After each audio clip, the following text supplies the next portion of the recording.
પોતાની માંગ પર ખેડૂતો અડગ, ખેડૂતોએ કર્યું ટ્રેક્ટર રેલીનું આયોજન। પંજાબ અને હરિયાણાના ખેડૂતો દિલ્હી તરફ કૂચ કરી રહ્યા છે। ખેડૂત નેતા અને સરકાર વચ્ચે અનેક વખત વાતો થઈ, બેઠકો થઈ, પરંતુ કોઈ પરિણામ ન આવ્યું હતું। ખેડૂતોને રોકવા માટે સુરક્ષા બળને તૈનાત કરવામાં આવ્યા છે। બોર્ડર પર એવી વ્યવસ્થા ગોઠવી દેવામાં આવી છે કે જાણે એ બોર્ડર આંતરરાષ્ટ્રીય બોર્ડર હોય।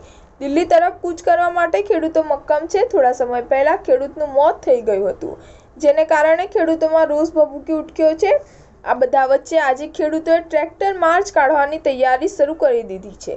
ખેડૂતો ટ્રેક્ટરને લઈ દિલ્હીમાં પ્રવેશવાની કોશિશ કરી શકે છે। દિલ્હી તરફ પંજાબ અને હરિયાણાના ખેડૂતો કૂચ કરી રહ્યા છે। પોતાની માંગને લઈને ખેડૂતો આગળ વધી રહ્યા છે। પંજાબ અને હરિયાણાથી આવતા ખેડૂતોને રોકવા માટે મોટી સંખ્યામાં સુરક્ષા બળોને તૈનાત કરવામાં આવ્યા છે।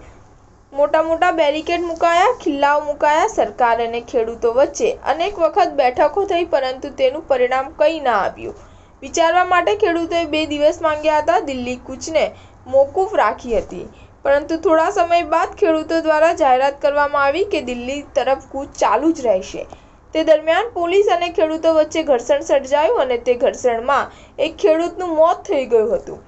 આ ઘટના બાદ ખેડૂતોમાં ભારે રોષ ભભૂકી ઉઠ્યો અને ભારતીય કિસાન યુનિયન અને સંયુક્ત કિસાન મોરચાએ ટ્રેક્ટર રેલી કાઢવાની જાહેરાત કરી હતી।